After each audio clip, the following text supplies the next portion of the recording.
escribir antes de morir, antes de ser devorada, antes de ser castrada. Cansada de mujeres, de historias terribles que ellas me contaban, cansada de la piel, de sus estremecimientos y solicitudes, como una ermitaña me refugié en las palabras. Creo que se equivocó.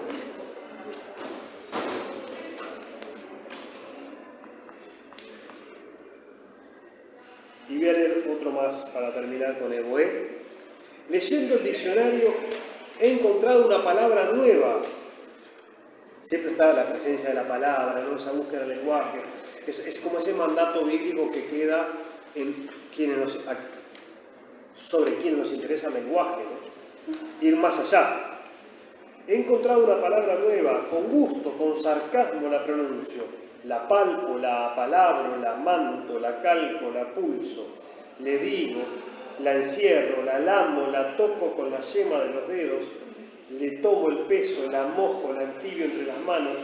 La acaricio, le cuento cosas, la acerco, la acorralo. Le clavo un alfiler, la lleno de espuma. Después, como a una puta, la echo de casa. Acá ya el humor, el rasgo paródico, pero también la denuncia, ¿no? La denuncia aparece ahí. Octavio Paz escribió un poema que dice, habla de las palabras y dice, sobre el lenguaje, dice, chillen putas a las palabras. O sea, no es algo que ocurrió solamente en Montevideo, sino estoy hablando del premio Nobel mexicano. Le habla las palabras y en un momento dice, chillen putas. Como diciendo, bueno, maldita sean, no puedo quitarles todo, ¿no? Las tengo que forzar, violar, para extraerles sus verdaderos significados. Bueno, lo cierto es que este libro trajo una serie de inconvenientes, pero también le trajo a ella una manera de ver el mundo de la poesía y una forma de escribir. Ya en el exilio y ya en Barcelona, escribe este libro que ahí les di una pequeña cartilla, se llama de Lingüística General, Lingüística General del año 79. Como observan, sí, no me cabe duda que hay una especie de intertexto de relación con el libro de lingüística que marcó gran parte del siglo XX, que es el de Ferdinand de Saussure, justamente. Curso de Lingüística General, se llama, si mal no recuerdo, ¿no? El famoso curso que estudiamos los primeros tiempos y que funda lo que es, hasta el día de hoy, una línea de la lingüística que es la lingüística estructuralista. Eso desde el punto de vista teórico.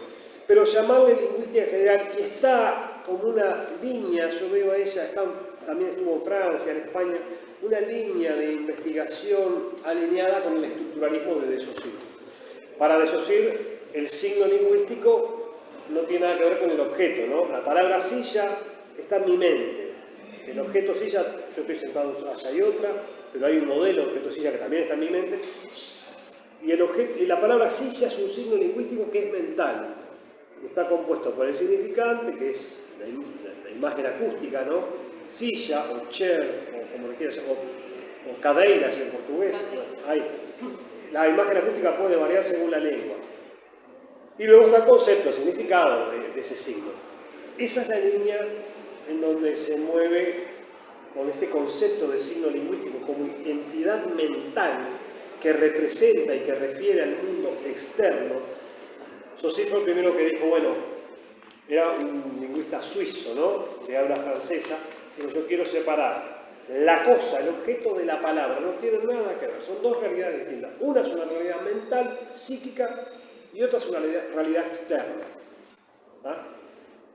Bien, y entre estas realidades psíquicas en mi mente, lo que yo heredo de generaciones anteriores es un sistema lingüístico, un código, en este caso el español, y con eso me tengo que revolver en el mundo. ¿tá?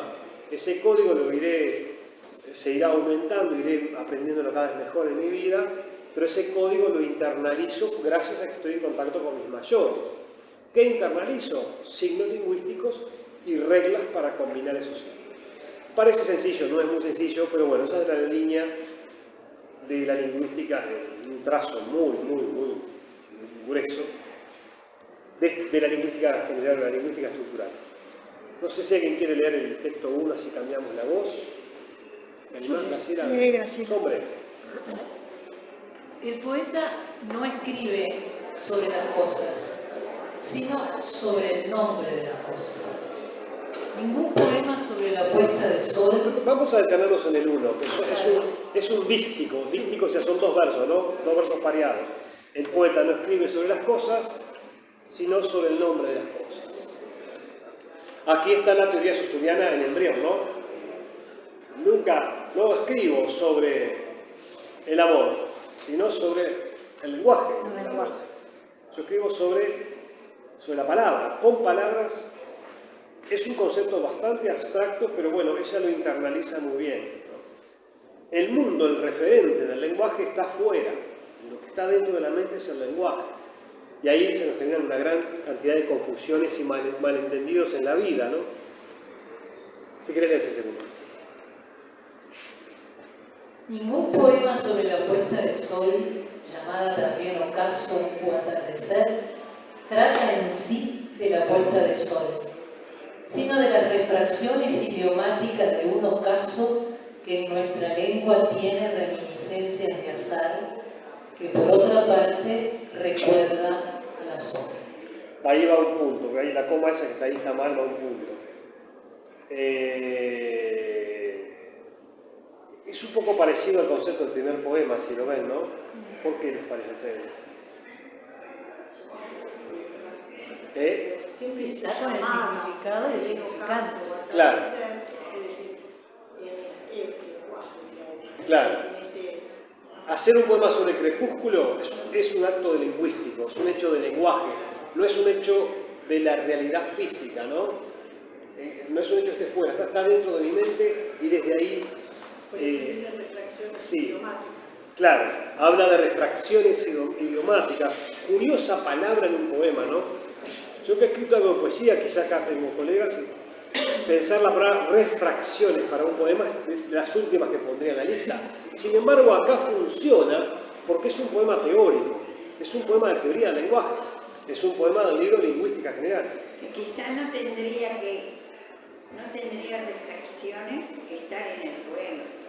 Sí. Es una palabra que se usa en la parte física. Claro.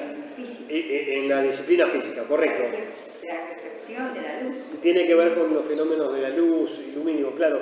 Pero es interesante porque las refracciones idiomáticas espejan la realidad, pero la representan, la aluden, pero no son de realidad, ¿no? Es una imagen. Por eso mentimos, si no nos podríamos mentir. Claro. Es una imagen de la realidad. Es una imagen y es una imagen bastante deforme de la realidad. Y además, una cosa que planteaba Saussure, que como otra punta es, el signo lingüístico es totalmente arbitrario. ¿Por qué esta realidad, vaso, la represento con este vaso? No vaso, ¿no? ¿Por qué uso esta imagen acústica? Y bueno, será porque lo heredé, porque en algún momento, dice Saussure, la sociedad hizo un pacto para darle a esto el nombre vaso, a esto el nombre barco y a esto el nombre silla. O sea, el signo lingüístico y por tanto la lengua es un código arbitrario, totalmente arbitrario. Hay palabras, también Saussure lo había previsto, menos arbitrarias, como, yo qué sé, las onomatopeyas, ¿no? Que se parecen más al sonido de la realidad, lo pongo entre comillas, pero son arbitrarias, porque el ladrido de un perro, guau guau, en inglés no es guau guau, creo que es woof, ¿no? En inglés. No sé. Se representa de otra manera con otra, ¿no? Claro. Y no es que los perros ladren distinto en inglés, bueno, saben que, pero es porque es arbitrario. O sea, él descubre que ni siquiera las onomatopeyas se dan naturalmente, son arbitrarias, son pactos sociales. Creo que acá aparece esto, ¿no? Pero por supuesto, luego ella termina jugando con la palabra zar y la palabra azor, que lo único que tienen en común que es, claro, sus cuatro, ahí está, sus cuatro letras, si queremos llamarlo así, ¿no? Son idénticas excepto en una vocal, en la segunda vocal. Son idénticas, excepto en la segunda vocal. Poéticamente funciona también, Porque poéticamente no solamente ligamos significados, sino también no que ligamos significantes, es decir, ligamos sonidos. En la poesía, para que haya melodía, tiene que haber también, ¿no?, parentesco de sonidos. Eso lo sabía muy bien Rubén Darío, por ejemplo, ¿no? Para dar la idea en el mundo real del movimiento del abanico, decía bajo el ala leve del leve abanico, ¿no? El sonido está... aunque yo considero que acá en Uruguay también, por ejemplo, un autor que no valoramos como poeta y era tenía un gran oído para el lenguaje era Horacio Quiroga, entre otros, ¿no? En su generación, Julio Rexig era el número 1, ni que hablar. Pero Horacio Quiroga, en el cuento de la deriva, hace muchos años que no lo leo, pero, por ejemplo, para recrear el concepto, o que nos hagamos la idea de la sed que tenía Paulino, ¿se acuerdan la anécdota? Lo muerde la Yararacuzú, Paulino sale a la canoa, empieza, por supuesto, con la mordida, empieza la fiebre, la agonía de Paulino hasta que muere en el féretro que es la canoa. Pero dice que sintió, de pronto, se sintió un ronco arrastre de garganta reseca. Esa presencia del fonema R, que es un fonema muy sonoro, ronco arrastre de garganta reseca, también representa, hay formas de representar con la proximidad de los sonidos ciertos efectos que ocurren en la vida, ¿no? Ese ejemplo a mí de Quiroga o el de, me interesa. Acá, bueno, liga simplemente creo que hasta con humor la palabra azor, que por otra parte recuerda azar, que por otra parte recuerda la palabra azor. No en el plano de significado, porque azar podría ser albur, la palabra albur, no el azar, el albur, o no sé, la suerte, ¿no? Pero no azor, que es un halcón, ¿no? Un tipo de...